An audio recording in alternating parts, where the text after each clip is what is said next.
Misi,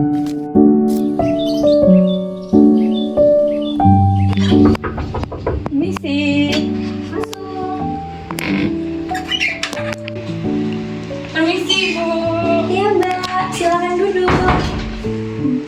Baik, terima kasih, Bu. Permisi. Halo, selamat siang Mbak. Apa kabarnya hari ini? Perkenalkan sebelumnya, nama saya Bidan Cika. Apakah ada yang bisa saya bantu? Selamat siang, Ibu. Alhamdulillah baik, Ibu. Jadi di sini saya ingin konsultasi mengenai pernikahan Ibu, dikarenakan saya udah mau menikah nih, Ibu. Wah, semakin dekat ya dengan hari pernikahan. Gimana perasaannya Mbak? Jujur mulai deg-degan, Ibu. Ada takutnya juga sih, karena banyak yang dipikirin dan juga banyak memikirkan persiapan-persiapan lainnya. Wajar kok Mbak, menjelang pernikahan memang ada banyak hal yang harus dipersiapkan, apalagi soal kesehatan dan kesiapan mental. Tapi pertama-tama saya perlu data diri Mbaknya terlebih dahulu. Bisa sebutkan nama lengkap, umur, alamat, dan pekerjaan Mbak sekarang ya. Baik, Ibu, nama saya Mita. Saya umur 26 tahun. Pekerjaan saya itu sebagai karyawan di perusahaan swasta, Ibu. Baik Mbak Mita, apakah Mbak punya rencana untuk tetap bekerja setelah menikah? Ya, Bu, rencananya saya masih tetap bekerja setelah menikah. Saya juga udah diskusi dengan calon suami soal ini sih. Baik, di sini kita ngobrol santai aja ya Mbak. Apa ada topik khusus yang Mbak ingin tanyakan atau ingin bahas? Kita bisa mulai dari yang umum terlebih dahulu? Baik, Ibu, jadi di sini sebenarnya saya pengen tahu lebih banyak soal kesehatan sih, Bu, terutama tentang perencanaan keluarga, karena saya dan calon suami belum terlalu paham soal itu, Bu.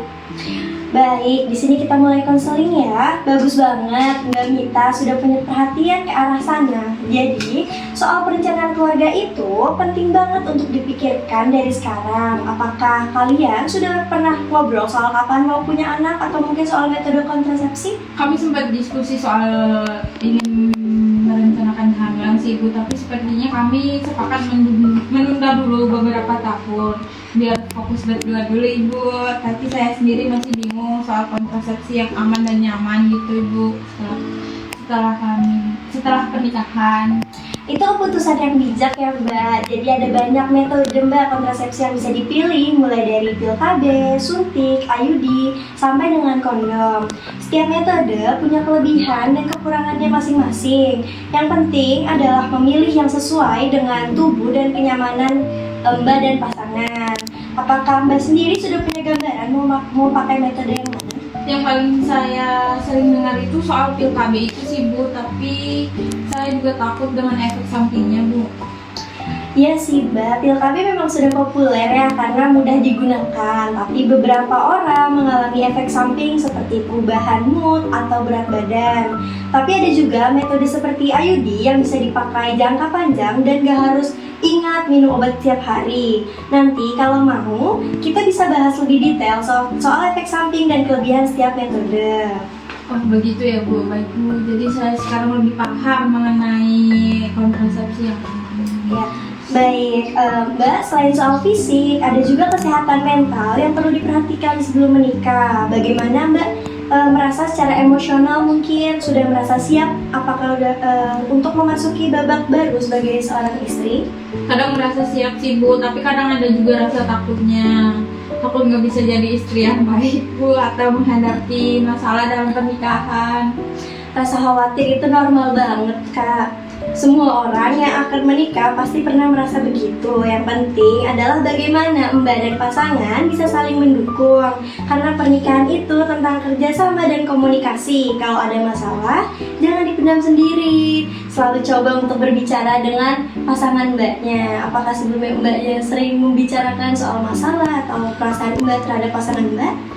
Iya sih, Bu, kadang saya merasa khawatir kalau nggak bisa mengungkapkan perasaan dengan baik ke calon suami karena saya suka memendam apa-apa sendiri, Bu.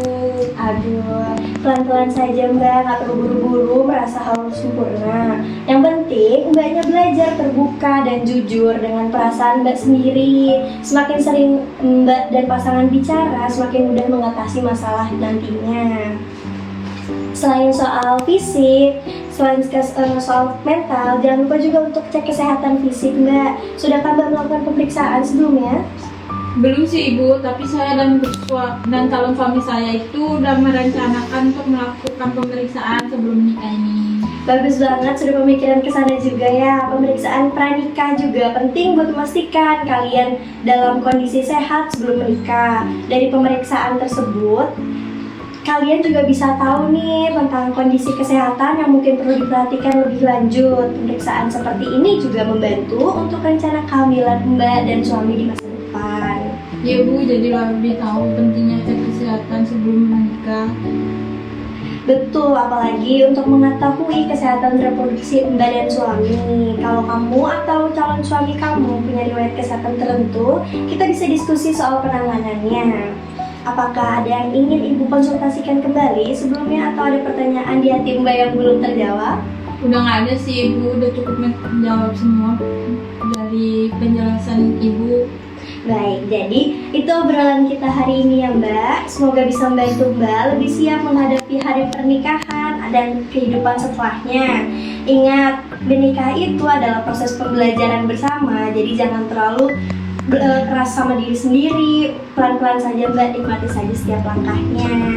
Baik Ibu, terima kasih banyak ya Bu. Jadi saya lebih siap nih dan tenang setelah ngobrol dengan Ibu. Sama-sama Mbak Nita, kalau ada hal lain yang ingin ditanyakan atau dikonsultasikan, jangan ragu untuk datang kembali ke sini. Saya selalu siap membantu Mbak. Pasti Ibu, terima kasih banyak nih Ibu. Baik Mbak, Baik terima Ibu, kasih. kalau gitu saya izin pamit undur diri Ibu. Iya Mbak, hati-hati di jalan Mbak. Ya.